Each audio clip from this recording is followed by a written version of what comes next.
তিনি শেষ কয়েকটি বাক্য বলে একবারে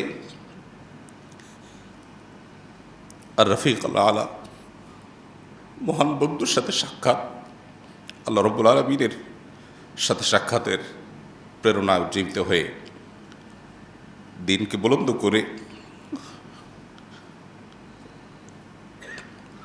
রবিউল আউয়াল মাসের 2 তারিখে, মতান্তরে 12 তারিখে, আরও বিভিন্ন মত আছে, সোমবারে তিনি দুনিয়া থেকে বিদায় হন।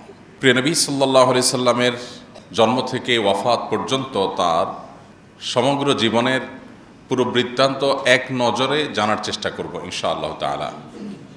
অর্থাৎ নবী আলাইহিস সালাতু ওয়াস সালামের জন্ম থেকে ওয়াফাত পর্যন্ত প্রতি বছরে কখন কি ঘটেছে, কখন কি কি চ্যালেঞ্জের মুখোমুখি তিনি হয়েছেন এবং কোন চ্যালেঞ্জ কিভাবে তিনি মোকাবেলা করেছেন, শুধু এক নজরে আমরা তার জীবনটাকে জানার চেষ্টা করব, যার বৃত্তান্ত বা বিস্তারিত জানবার জন্য অবশ্যই আমাদেরকে এক বা একাধিক সিরাত গ্রন্থ কিংবা কোনো সিরিজ সিরাত আলোচনা শুনতে হবে ইনশাআল্লাহ তাআলা।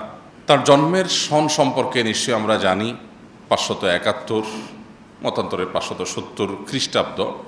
এই সনে তিনি জন্মগ্রহণ করেছেন, যেই বছর হস্তি বাহিনী আক্রমণ চালানোর উদ্দেশ্যে ইয়েমেন থেকে এসেছিল মক্কায়, এবং আল্লাহ রাব্বুল আলামিন সূরা ফিলের মধ্যে যে সম্পর্কে বিস্তারিত আলোচনা করেছেন, সেই হস্তি বাহিনীর বছর অর্থাৎ আমাল ফিল যেটাকে বলা হয়, সেই বছর নবী করিম সাল্লাল্লাহু আলাইহি সাল্লাম জন্মগ্রহণ করেছেন এবং দুনিয়ার আলো তিনি দেখেছেন। জন্মের কয়েক মাস আগেই ভালোবাসার জন্মদাতা পিতা আল্লাহ রাব্বুল আলামিন তাকে দুনিয়া থেকে নিয়ে যান, মাতৃগর্ভেই তিনি বাবাকে হারান। এরপর যথারীতি বাবার পক্ষ থেকে দাদা অভিভাবক হয়ে তার নামকরণ করেন মুহাম্মদ সাল্লাল্লাহু আলাইহি ওয়াসাল্লাম।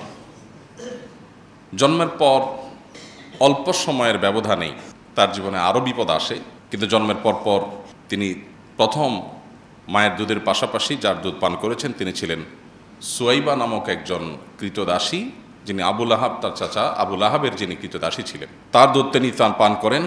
এরপর আল্লাহ রাব্বুল আলামিনের তরফ থেকে তার জন্য বড় পরীক্ষার বিষয় হলো শৈশবে তার মাকে তিনি হারান, এবং মাকে হারান বাবার মৃত্যুর পর। বাবার মৃত্যু হয়েছিল মক্কার বাইরে, সে বাবার কবর জিয়ারতের উদ্দেশ্যে মায়ের সাথে গিয়েছেন নবী করিম সাল্লাল্লাহু আলাইহি সাল্লাম, শিশু মুহাম্মদ সাল্লাল্লাহু আলাইহি সাল্লাম। সে মদিনার কাছাকাছি এলাকায় ফেরার পথে আবওয়া নামক জায়গায় তার মায়ের মৃত্যু হয়, এবং মা আমেনা তাকে আবওয়া নামক জায়গায় দাফন করা হয়েছে। এখনও তার কবর সেখানে, মক্কা এবং মদিনার মধ্যবর্তী একটি জায়গা। সাথীকৃত দাসী ছিলেন, মাকে দাফন করে দাসীর সাথে শিশু মুহাম্মদ সাল্লাল্লাহু আলাইহি সাল্লাম মক্কায় ফিরে আসেন। অর্থাৎ বাবা মা দুজনকে তিনি শৈশবে হারিয়ে ফেলেন। আরবের মানুষের ঐতিহ্যবাহী ফ্যামিলিগুলোর, সম্ভ্রান্ত ফ্যামিলিগুলোর একটা নিয়ম ছিল যে তারা সন্তানের দুগ্ধ দানের জন্য এবং তাদেরকে গ্রামীণ কালচার, যেখানে কোনো প্রকার সংমিশ্রণ নাই, বিশেষ করে ভাষার কোনো সংমিশ্রণ নাই, সেই জায়গায় বাচ্চাকে পাঠানো হতো ছোটোবেলায়, যাতে করে সে সেটাকে রপ্ত করতে পারে। মক্কা যেহেতু হজের স্পট হওয়ার কারণে, কাবার কারণে বিভিন্ন দেশ থেকে মানুষ আসে, বিভিন্ন ভাষাভাষী আসে, আরবের বিভিন্ন প্রান্ত থেকে আসে, একেবারে পিওর মক্কাভাষীর যে ভাষা, সেই ভাষাটার মধ্যে কিছুটা সংমিশ্রণ এখানে ঘটবার শঙ্কা আছে, এই জন্য শিশুকে বাইরে পাঠানো হতো। সব মিলিয়ে শৈশবের একটা সময় হালিমা সাদিয়া রাদিয়াল্লাহু তাআলা আনহা তার দুধ মাঝে তার কাছে তিনি বড় হন, এবং দুধ পানের পরও আরও কিছুকাল তিনি সেখানে কাটান। বয়স যখন 4, তখন তার জীবনে বক্ষ বিদীর্ণের ঘটনা ঘটে। আপনারা যারা সিরাত পড়েছেন, সিরাত গ্রন্থ পাঠ করেছেন, আপনারা জানেন নবী সাল্লাল্লাহু আলাইহি সাল্লামের জীবনে 4 মতান্তরে 2 বার তার বক্ষ বিদীর্ণের ঘটনা ঘটেছে। বক্ষ বিদীর্ণ হলো ওপেন হার্ট সার্জারি।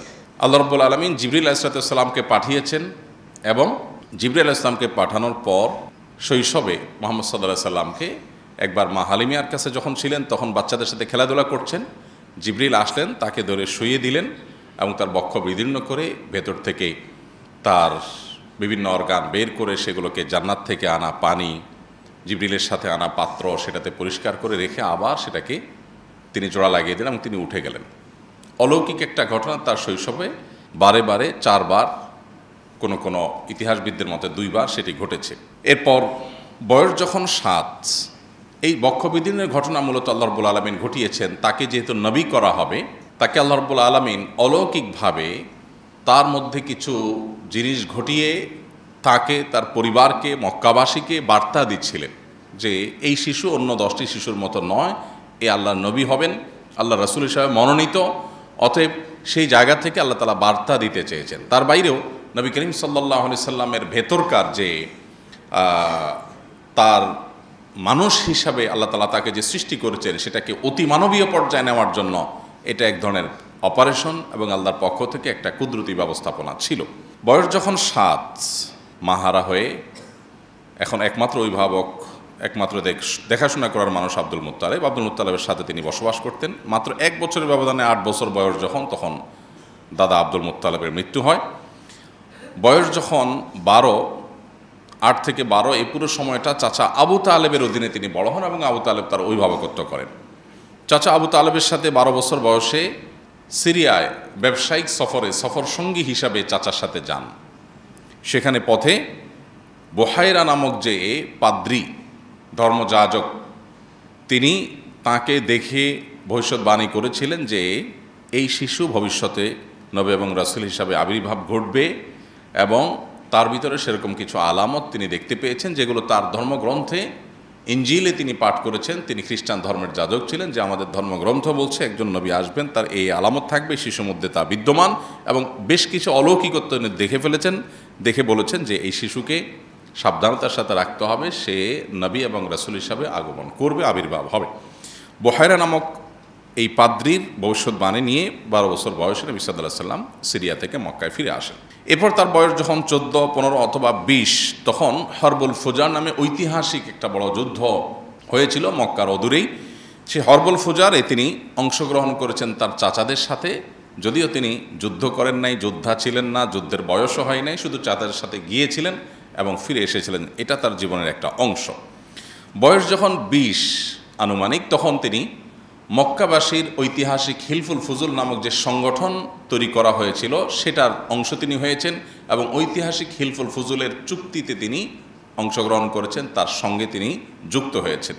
হিলফুল ফুজুল সম্পর্কে আমরা নিশ্চয়ই জানি যে মক্কায় বাহির থেকে আসা, হজ এবং উমরার উদ্দেশ্যে আসা আল্লাহর ঘরের মেহমান যারা আসতো, তাদেরকে মক্কায় কোনো দুষ্ট লোক যেন কোনোভাবে ক্ষতিগ্রস্ত না করতে পারে, কেউ যেন তাদেরকে ধোঁকা দিতে না পারে, সেজন্য সে সমস্ত মানুষদের অধিকার আদায়ের জন্য, অধিকার সংরক্ষণের জন্য হিলফুল ফুজুল নামে এই ঐতিহাসিক একটা সামাজিক চুক্তি হয়, একটি সংগঠন হয়। সেই হিলফুল ফুজুলের ঐতিহাসিক সামাজিক চুক্তিতে নবী সাল্লাল্লাহু আলাইহি ওয়াসাল্লাম সংযুক্ত হন এবং তার সাথে সম্পৃক্ত হয়ে তিনি মক্কাবাসীর একটি মহৎ এবং ভালো কাজে সামিল হন।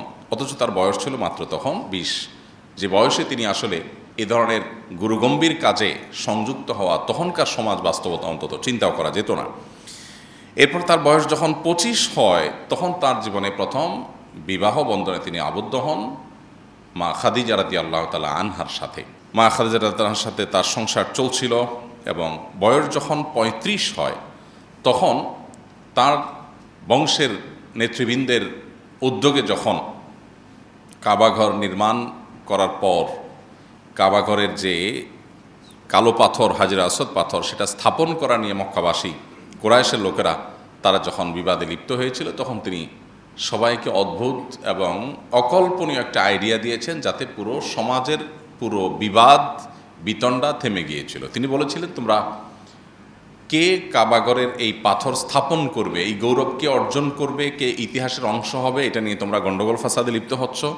আমি তোমাদেরকে একটা আইডিয়া দিচ্ছি, তাতে তোমাদের গণ্ডগোল থাকবে না। আর সেটি হলো, একটা বড় চাদরের মাঝে পাথরটা রাখো, এরপরে চাদরটা সবাই মিলে তোমরা ধরে চাদরটা ধরে সবাই মিলে উত্তোলন করো, তাতে করে সব গোত্রের প্রধানরা তোমরা শরিক হলে, এখানে এককভাবে কারো ক্রেডিট থাকলো না। এরপর নবী সাল্লাল্লাহু আলাইহি ওয়াসাল্লাম সেটাকে স্থাপন করে দিলেন, যে স্থাপন তোমরাই করেছো, আমি তোমাদের সহযোগিতা করেছি। তো এর মাধ্যমে তিনি সামাজিক বিবাদ বিতণ্ডা এটা দূর করবার জন্য ঐতিহাসিক উদ্যোগ নিয়েছিলেন। বয়স যখন 39, ততদিনে তিনি মক্কার মানুষদের কাছ থেকে আল আমিন উপাধিতে ভূষিত হয়েছেন। তার সততা, সত্যবাদিতা, আমানতদারিতা, এগুলোর কারণে ব্যাপকভাবে জনশ্রুতি হয়েছে এবং সবার কাছে প্রতিষ্ঠিত হয়ে গেছে তিনি আল আমিন হিসেবে। বয়স যখন 40, তখন তিনি নবুয়তের দায়িত্ব অফিসিয়ালি আল্লাহ তাআলার পক্ষ থেকে পাঠানো জিবরিলের কাছ থেকে বুঝে পান, এবং এরপর সূরা আলাকের 5টি আয়াত, ইকরা বিসমি রাব্বিকাল্লাযী খালাক, এখান থেকে নিয়ে 5টি আয়াত সর্বপ্রথম কোরআনের নাজিল হয়, এবং তার জীবনের নতুন যাত্রা শুরু হয়। নবুয়তের দায়িত্ব বুঝে পাওয়ার পর এখন তাবলীগুর রিসালা বা নবুয়তের দাওয়াত দেওয়া আল্লাহর পক্ষ থেকে এটা তার উপরে আবশ্যক হয়। এরপর এবং এই ঘটনা নবুয়ত প্রাপ্তির এই ঘটনা 17ই রমাদান অথবা 8ই রবিউল আউয়াল, দুটি মত পাওয়া যায়, আরও মত রয়েছে মতান্তরে। এই 2 তারিখের কোনো একটা তারিখে প্রসিদ্ধ মত অনুযায়ী তিনি এই দায়িত্ব বুঝে পান। বয়স যখন তার 42 থেকে 43, এই পুরো সময়টা 41, 42, 43 এই পুরো সময়টা তিনি গোপনে ইসলামের দাওয়াত দেন। কারণ আল্লাহ তাআলা তাকে নির্দেশ করেছেন যে প্রকাশ্যে ইসলামের দাওয়াত দেওয়া যাবে না, গোপনে ইসলামের দাওয়াত দিতে হবে। কেন? কারণ হঠাৎ করে মক্কার মানুষজন এই দাওয়াত, তাওহীদের দাওয়াত গ্রহণ করা তাদের জন্য কঠিন হবে। সেজন্য তাদেরকে গোপনে ইসলামের দাওয়াত নবী সাল্লাল্লাহু আলাইহি ওয়াসাল্লামকে দেওয়া নির্দেশ করা হলো। তিনি গোপনে ইসলামের দাওয়াত দিলেন। সর্বপ্রথম ইসলাম গ্রহণ করলেন মেয়েদের মধ্যে তার স্ত্রী খাদিজা রাদিয়াল্লাহু তাআলা আনহা, এবং সবার মধ্যে তিনি প্রথম, অর্থাৎ পৃথিবীর ইতিহাসে প্রথম ইসলাম গ্রহণ কোনো পুরুষ করেননি। সর্বপ্রথম ইসলাম গ্রহণ করেছেন একজন নারী। ইসলামের জন্য সর্বপ্রথম জীবন দিয়েছেন যিনি, তিনিও একজন নারী। আল্লাহ তাআলা এইভাবে নারীকে বিভিন্নভাবে সম্মানিত করেছেন ইসলামের মাধ্যমে। এরপর যুবকদের মধ্যে ইসলাম গ্রহণ করেছেন সবার আগে আলী রাদিয়াল্লাহু তাআলা আনহু, আর বয়স্কদের মধ্যে, সিনিয়রদের মধ্যে ইসলাম গ্রহণ করেছেন সবার আগে আবু বকর রাদিয়াল্লাহু তাআলা আনহু। এরপর 3 বছর যখন গোপনে ইসলামের দাওয়াত চলছিল, খুব সীমিত সংখ্যক, হাতে গোনা কয়েকজন মানুষ ইসলাম গ্রহণ করেছেন। তার 3 বছর পর, অর্থাৎ বয়স যখন তার 44, তখন থেকে আল্লাহর পক্ষ থেকে প্রকাশ্যে ইসলামের দাওয়াত দেওয়ার নির্দেশ আসলো। তখন তিনি প্রকাশ্যে ইসলামের দাওয়াত দেওয়া শুরু করলেন। তার প্রকাশ্যে ইসলামের দাওয়াত দেওয়ার প্রথম দিনে, প্রথম প্রহরেই তিনি শারীরিকভাবে আক্রমণের শিকার হন। আল্লাহ তাআলা কোরআনে কারিমে যখন আয়াত নাজিল করেছেন, ওয়া আনজির আশীরাতাকাল আকরাবিন, আপনি আপনার নিকটাত্মীয় বংশের লোকদের সবাইকে সতর্ক করুন, তখন নবী করিম সাল্লাল্লাহু আলাইহি ওয়াসাল্লাম সাফা পাহাড়ের চূড়ায় উঠে সবাইকে আহ্বান করেন, সবাইকে ডাকেন এবং বলেন যে আমি পাহাড়ের উপরে আছি, তোমরা নিচে আছো।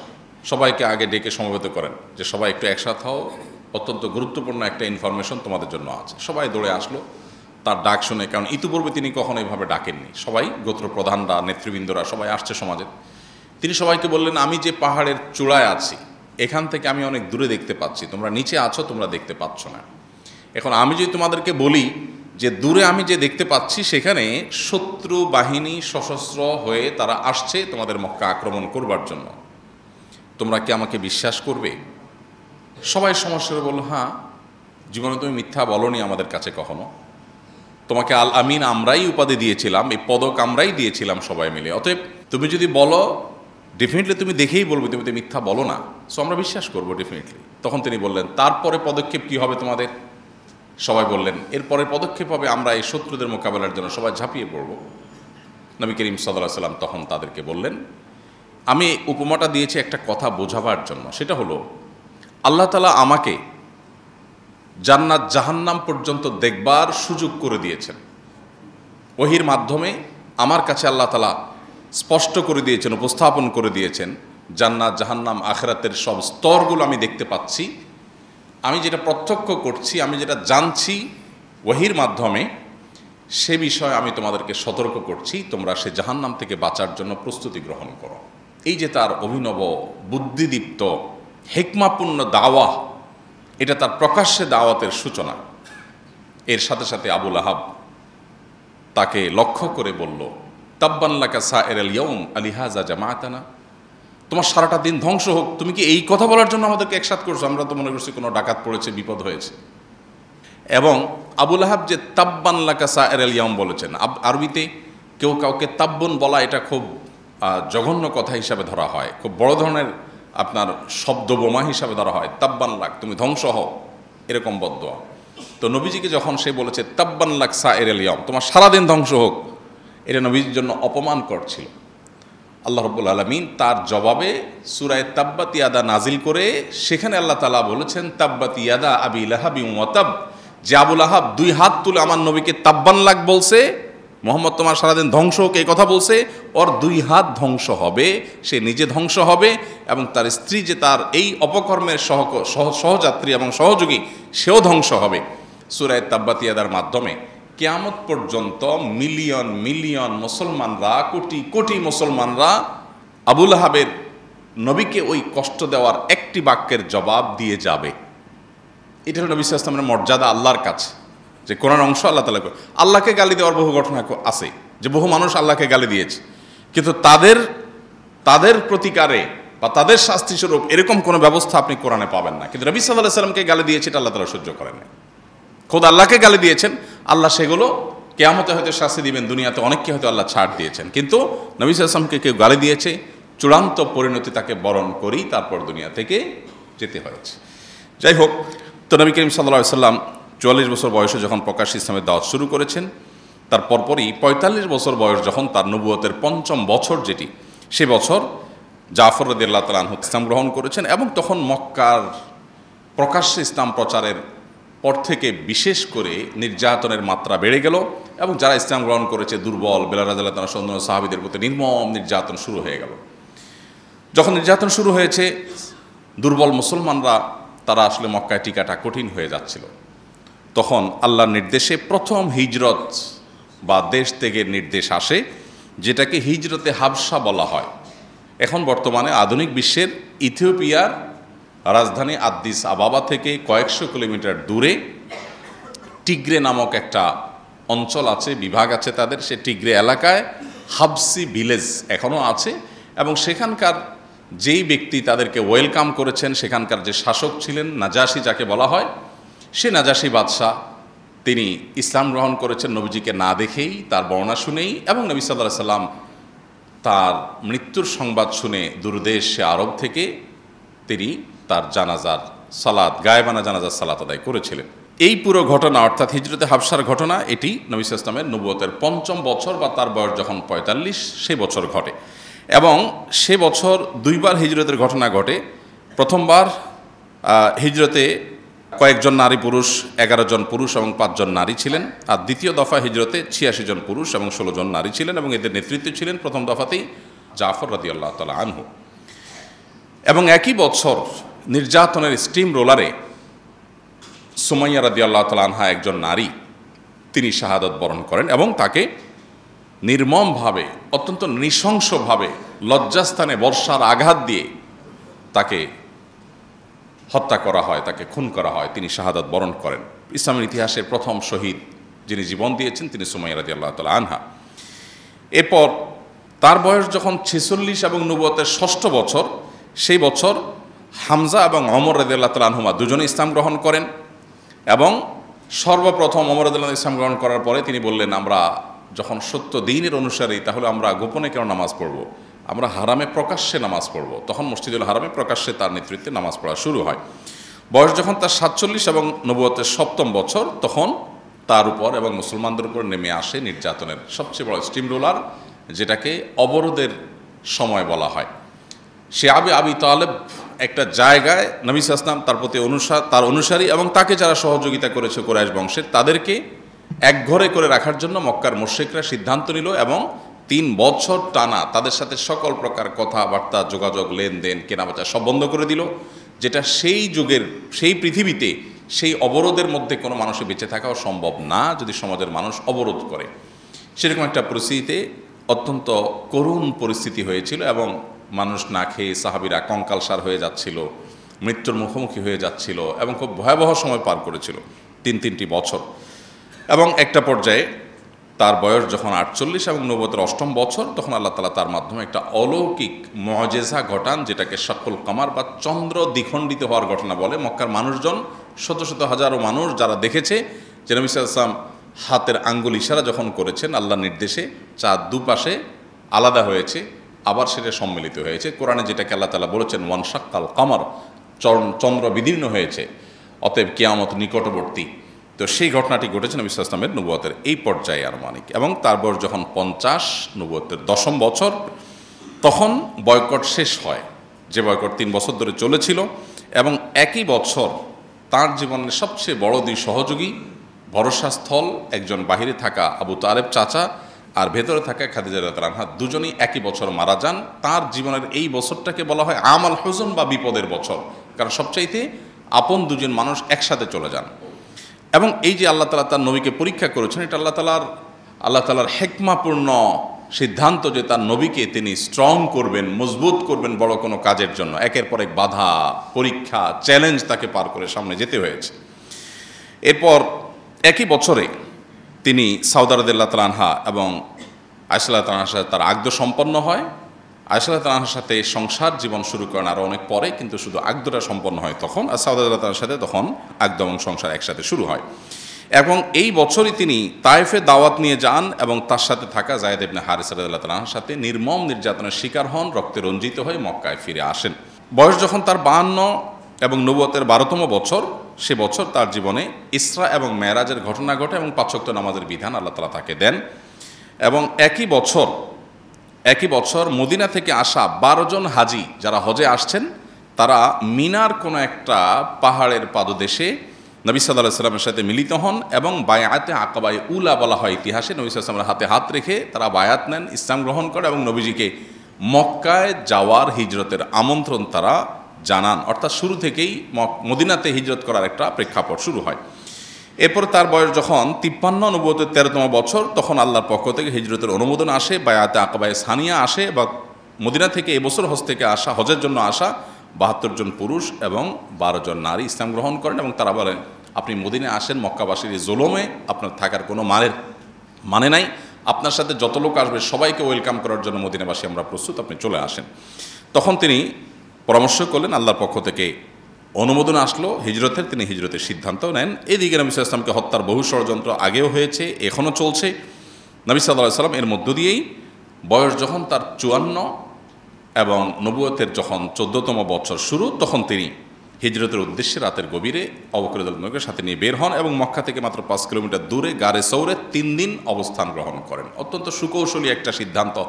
যখন মক্কা থেকে গারে সৌরে তিনি আশ্রয় নেন, তিনি সোজা টানা মক্কা থেকে মদিনার পথে চলে যেতে পারতেন, না গিয়ে তিনি মক্কা থেকে অদূরে 5 কিলোমিটার দূরে গিয়ে একটা গুহায় 3 দিন অবস্থান করেন। উদ্দেশ্য যে মক্কার মুশরিকরা তাকে খুঁজে পাবে না। তখনকার যে রাস্তা, এই রাস্তা ধাওয়া করে একজন মানুষকে ধরে ফেলা তো খুব সহজ কাজ। তো তিনি যদি রাস্তা কন্টিনিউ করতেন তাহলে তাকে তারা ধরে ফেলতো। আল্লাহর নির্দেশে, আল্লাহর ইশারায় তিনি গুহায় আশ্রয় নিলেন 3 দিন। 3 দিন ধরে যখন তাকে কোথাও খুঁজে পায়নি মক্কার মুশরিকরা, তখন তারা আশা ছেড়ে দিয়েছে, তাহলে আমাদের হাতের নাগালে বাইরে চলে গেছে। অথচ তিনি খুব কাছেই ছিলেন। তখন গারে সৌরে 3 দিন অবস্থান করার পর তিনি যখন একটা পর্যায়ে 1 থেকে 12ই রবিউল আউয়াল পর্যন্ত টানা বিভিন্নভাবে সফর করার পর মদিনায় গিয়ে পৌঁছালেন, তখন মদিনাবাসী কুবা নামক জায়গা, যেখানে আমরা হজে গেলে দেখে থাকি কুবাতে একটা মসজিদ আছে, এইখানে মদিনার এন্ট্রেন্স পয়েন্ট ছিল, তখন প্রবেশদ্বার ছিল মদিনার, তখনকার যে রুট ছিল সেই রুটে। এই জায়গায় শত শত মানুষ, যুবক, বৃদ্ধ, বিভিন্ন বয়সের শিশু সবাই একত্র হয়ে নবী সাল্লাল্লাহু আলাইহি ওয়াসাল্লামকে ওয়েলকাম করেন এবং তলা আল বদরু আলাইনা ওয়াক্তাবাত মিনহাল বুদুরু, এই যে ঐতিহাসিক যে তাদের কবিতার মাধ্যমে নবী সাল্লাল্লাহু আলাইহি ওয়াসাল্লামকে ওয়েলকাম করানো, সেটা তারা করেছে। এরপর তিনি মসজিদে মদিনায় ঢোকার পর তার বয়স যখন 54, নবুয়তের 14তম বছর এবং হিজরতের প্রথম বছর, এই বছরে তিনি মদিনায় ঢুকে প্রথম মসজিদে কুবা নির্মাণ করলেন। এরপরে পাশে আরেকটা মসজিদ তৈরি করলেন, এটা মসজিদে জুমা, এবং একই বছর মসজিদে নববী তৈরি করলেন। এবং ঐতিহাসিক মদিনা সনদ ইয়াহুদীদের সাথে এই বছরই তিনি সম্পাদন করেন। আজান একামতের বিধিবিধান এই বছরই শুরু হয় এবং এই বছরই সালমান ফারসি রাদিয়াল্লাহু তাআলা ইসলাম গ্রহণ করেন। অনেকগুলো ঘটনাবহুল বছর ছিল এটি। তার বয়স যখন 55 এবং হিজরতের 2য় বছর, এই বছরে কেবলা পরিবর্তনের বিধান আসলো। তিনি যখন মক্কা থেকে মদিনা আসছেন, তখন তিনি মদিনা থেকে তিনি বাইতুল মাকদিসের দিকে নামাজ পড়তেন। তারপর আল্লাহ নির্দেশ করলেন যে আপনি কাবার দিকে ফিরে নামাজ পড়ুন। আপনারা মদিনা যারা যান, 2 কেবলার মসজিদ সম্পর্কে জানেন। সেখানে আল্লাহর বিধান আসার সাথে সাথে সাহাবীরা নামাজের মধ্যেই কেবলা পরিবর্তন করে, এই জন্য এটাকে 2 কেবলার মসজিদ বলা হয়। যে একই নামাজে 2টা কেবলা তারা মেনটেন করেছেন। প্রথমে কিছু নামাজ পড়েছেন বাইতুল মুকাদ্দাসের দিকে, এরপরে যখন নামাজরত অবস্থায় কেউ একজন এসে সংবাদ দিল যে মুহাম্মদ সাল্লাল্লাহু আলাইহি ওয়াসাল্লাম এর প্রতি আল্লাহ তাআলা নতুন বিধান জারি করেছেন, মক্কার দিকে কাবার দিকে ফিরে নামাজ পড়তে হবে, তখন তারা নামাজের মধ্যেই চেঞ্জ হয়ে যান। এই জন্য এটাকে 2 কেবলার মসজিদ বলা হয়। আমরা যারা মদিনা যাই তারা অনেকেই সেটা দেখার জন্য যাই।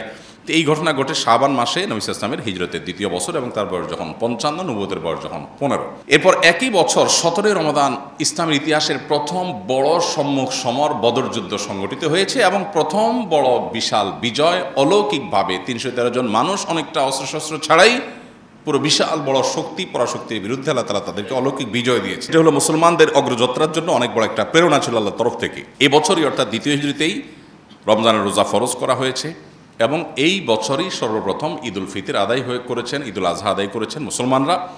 এবং এই বছরই অনেকগুলো বিধিবিধান নাজিল হয়েছে, যেমন কোরবানির বিধান নাজিল হয়েছে, তারপরে ফিতরার বিধান নাজিল হয়েছে, জাকাতের বিধান নাজিল হয়েছে, এবং এবছরই ফাতিমা রাদিয়াল্লাহু তাআলা আনহার সাথে আলী রাদিয়াল্লাহু তাআলা আনহুর বিবাহ সম্পাদন হয়। নবুয়তের বয়স যখন 56, নবী সাল্লাল্লাহু আলাইহি ওয়াসাল্লামের বয়স যখন 56, নবুয়তের বয়স যখন 16 এবং হিজরতের 3য় বর্ষ যখন, সে বছর নবী সাল্লাল্লাহু আলাইহি ওয়াসাল্লামের সামনে আসে উহুদের যুদ্ধ। 7ই শাওয়াল উহুদের যুদ্ধ সংগঠিত হয়। সেখানে 70 জন সাহাবী শাহাদাত বরণ করেন। হানজালা রাদিয়াল্লাহু তাআলা আনহু, হামজা রাদিয়াল্লাহু তাআলা আনহু, প্রসিদ্ধ সাহাবীদেরকে নবী সাল্লাল্লাহু আলাইহি ওয়াসাল্লাম হারান, এবং স্বয়ং নবী সাল্লাল্লাহু আলাইহি ওয়াসাল্লামের দাঁত ভেঙে তিনি রক্তাক্ত হন এবং তার কয়েক জায়গায় ইনজুরি হয়।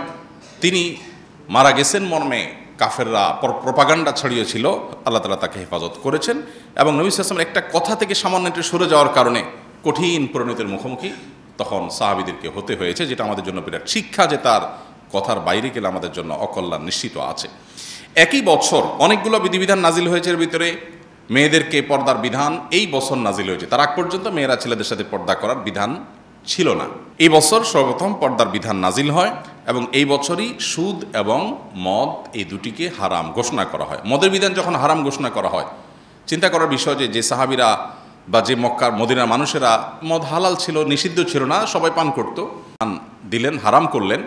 মদের যে ভাঁড়গুলো ছিল এগুলো সব রাস্তায় ছুঁড়ে ছুঁড়ে সাহাবীরা ফেলছিলেন, এবং মদের স্রোত রীতিমতো বহমান হয়েছিল। এই পরিস্থিতিতে সাহাবা একরামের আনুগত্যের একটা দারুণ দৃষ্টান্ত স্থাপিত হয়। এটা ছিল 3য় হিজরির ঘটনা। এরপরে 4র্থ হিজরিতে তার বয়স যখন 57, নবুয়তের বয়স যখন 17, সেই বছর বড় যে ঘটনা ঘটে সেটা হলো ইয়াহুদিরা যাদের সাথে মদিনা সনদের চুক্তি হয়েছে যে এই রাষ্ট্রকে আমরা সবাই মিলে সেভ করব, আমরা উভয় মিলেমিশে বসবাস করব, এই ভূমিতে তুমি তোমার ধর্ম পালন করবে, আমি আমার ধর্ম পালন করব, তখন তারা বিশ্বাসঘাতকতা করে, এবং বনু নাজিরের বিশ্বাসঘাতকতার কারণে তাদেরকে মদিনা থেকে বের করে দেওয়া হয়, বিশ্বাস ভঙ্গের কারণে, চুক্তি ভঙ্গের কারণে।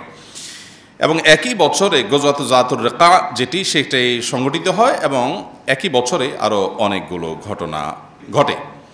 এরপরে বয়স যখন তার 58, এবং নবুয়তের বয়স যখন 18, এবং হিজরতের বয়স যখন 5, 5ম হিজরিতে খন্দকের যুদ্ধ গঠিত হয়। খন্দকের যুদ্ধে 1000 সাহাবী প্রায় অংশগ্রহণ করেন, এবং তারা সাকল্যে প্রায় 4.5 কিলোমিটার এলাকা মদিনার চারপাশে তারা পরীক্ষা খনন করেন, এবং সেই পরীক্ষা 5 মিটার গভীর ছিল। এই পুরো পরীক্ষা তারা অনেকটা ক্ষুধার্ত অবস্থাতে খনন করে মক্কা থেকে আসা শত্রুপক্ষ যারা মদিনাকে শেষ করতে চেয়েছে, মুসলমানদের শেষ করতে চেয়েছে, তাদেরকে তারা প্রতিহত করেন, এবং পুরো আইডিয়াটা দিয়েছিলেন পারস্য থেকে আসা সালমান ফারসি রাদিয়াল্লাহু তাআলা আনহু। এরপর এই বছরই নবী করিম সাল্লাল্লাহু আলাইহি ওয়াসাল্লামের জীবনে অনেকগুলো ঘটনা ঘটে, যেমন বনুল মুস্তালিকের ঘটনা ঘটে, যেখানে মা আয়েশা রাদিয়াল্লাহু তাআলা আনহার চরিত্র নিয়ে মুনাফিকরা কালিমা তোলে, দু একজন সরল মনা মুসলমানও সেখানে যোগ দিয়ে ফেলে।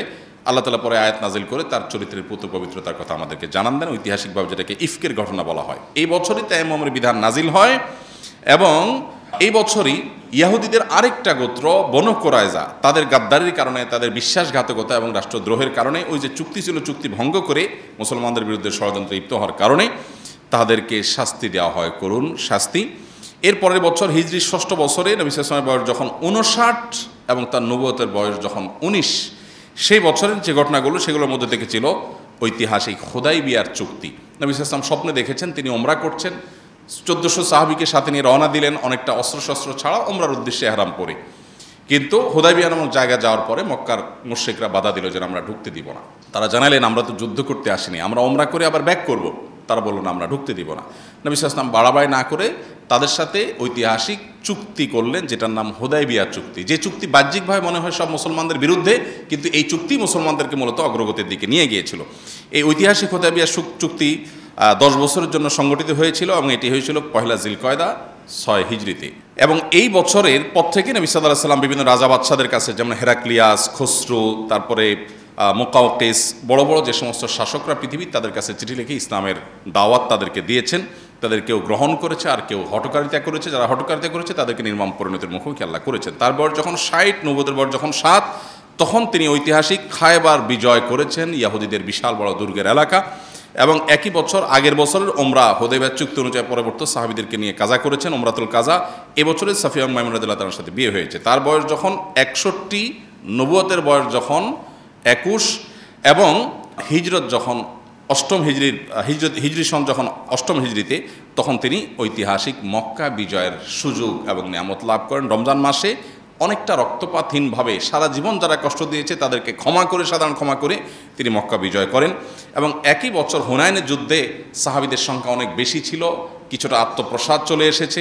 কোরআনে আল্লাহ উল্লেখ করেছেন সাময়িকভাবে আল্লাহ তাআলা এক ধরনের সাহাবীদেরকে এক ধরনের পরাজয়ের স্বাদ দিয়ে আবার আল্লাহ তাআলা নবী সাল্লাল্লাহু আলাইহি ওয়াসাল্লামের নেতৃত্বে মুহূর্তের মধ্যে তাদেরকে বিজয় দেন এবং বিপুল পরিমাণ লব্ধ সম্পদ তারা আহরণ করেন। এরপর তায়েফ অবরোধ করেন এবং সেখান থেকে প্রচুর পরিমাণ সম্পদ আহরণ করেন এবং একটা অপশক্তিকে দমন করেন নবী সাল্লাল্লাহু আলাইহি ওয়াসাল্লাম।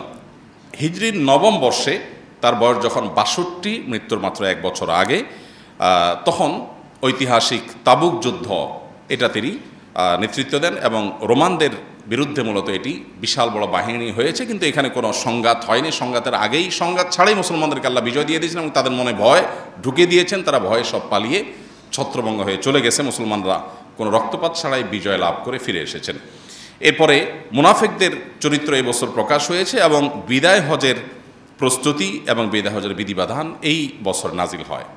তার বয়স যখন ৬৩, জীবনের শেষ বছর এবং হিজরতের ১০ম বছর, সে বছর তিনি ঐতিহাসিক বিদায় হজের খুতবা, যেটা ঐতিহাসিকভাবে আজও মানব ইতিহাসের কাছে রোল মডেল, সেই খুতবায় তিনি মানবাধিকার, নারী অধিকার, শ্রমিকদের অধিকার, বিভিন্ন বিষয়ে মানুষকে সচেতন করে তিনি ঐতিহাসিক খুতবা দেন, যেটা আজও গোটা পৃথিবীতে চর্চা হয়। ১৫০০ বছর আগের খুতবা যেন আজকের জন্য জাজ্জল্যমান এবং শাশ্বত। এবং এই বছর এবং ওই দিনই আল ইয়াউমা আকমালতু লাকুম দীনাকুম এই আয়াত নাজিল হয় যে আজকে তোমাদের দিনকে পরিপূর্ণ করে দেওয়া হলো। এবং এরপর নবী সাল্লাল্লাহু আলাইহি ওয়াসাল্লাম এই হজের পরেই যখন মদিনায় আসেন, পর থেকে তিনি অসুস্থ হয়ে গেলেন, মদিনায় গিয়ে পরিপূর্ণ অসুস্থ হলেন। এই অসুস্থতাই আস্তে আস্তে তাকে মৃত্যুর দিকে নিয়ে গেল এবং এরপর তিনি আর সুস্থ হলেন না। আস্তে আস্তে আস্তে ধীরে ধীরে তিনি দুর্বল হতে থাকলেন। একটা পর্যায়ে যখন জীবনের শেষ মুহূর্ত, তিনি বারবার আয়েশা রাদিয়াল্লাহু তাআলার কক্ষে ছিলেন এবং বারবার সেন্সলেস হয়ে যাচ্ছিলেন।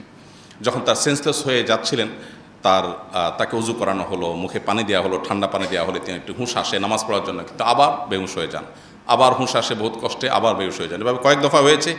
একটা পর্যায়ে তিনি কোনো রকম নামাজ পড়তে পারলেন। তারপরে তার জীবনের একেবারে শেষ অন্তিম মুহূর্ত তখন তিনি তার আম্মা জান আয়েশা তার কক্ষে ছিলেন, দেখতে পেলেন যে আম্মা জান আয়েশার একজন ভাই প্রবেশ করেছে কক্ষে, তার হাতে মেসওয়াক। তিনি ইশারা দিলেন, তখন জবান বন্ধ হয়ে গেছে। ইশারা দিলেন যে এই মেসওয়াকটা আমাকে দেওয়া যাবে কিনা। মেসওয়াকটা দেওয়া হলো। তখন খাজা আয়েশা রাদিয়াল্লাহু তাআলা আনহা মেসওয়াকটা চাবিয়ে দিলেন, কারণ নবী সাল্লাল্লাহু আলাইহি ওয়াসাল্লামের তখন দাঁত দিয়ে চাবানোর শক্তি ছিল না। নবী সাল্লাল্লাহু আলাইহি ওয়াসাল্লাম তখন মেসওয়াক করলেন। মেসওয়াক করতে করতে তিনি শেষ কয়েকটি বাক্য বলে একেবারে